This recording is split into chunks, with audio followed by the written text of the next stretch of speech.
दोस्तों current tax slab के अंदर अप टू 3 लाख के इनकम पे 0% टैक्स भरना पड़ता है। वहीं पे अगर इनकम 3 लाख से 7 लाख है तो वहाँ पे 5% का टैक्स लगता है। 7 लाख से 10 लाख तक के इनकम पे 10% टैक्स है और 10 लाख से 12 लाख पे 15% का टैक्स है और 12 लाख से 15 लाख पे 20% का टैक्स भरना पड़ता है और वहीं पे 15 लाख के ऊपर का इनकम है वहाँ पे 30% का टैक्स भरना पड़ता है।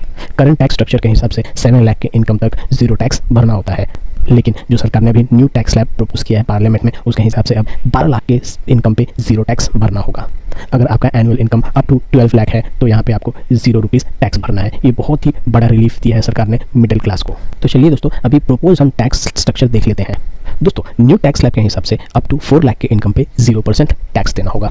वहीं पे आपकी इनकम 4 लाख से 8 लाख तक है तो आपको 5% टैक्स लगेगा। 8 लाख से 12 लाख तक 10%, 12 लाख से 16 लाख तक 15%, 16 लाख से 20 लाख तक 20% और यहाँ पे सरकार ने एक नया परसेंट इंट्रोड्यूस किया है। अगर आपका इनकम 20 लाख से 24 लाख तक है तो यहाँ पे 25% का टैक्स लगेगा और वहीं पे आपका इनकम 24 लाख से ऊपर है तो आपको 30% टैक्स भरना पड़ेगा।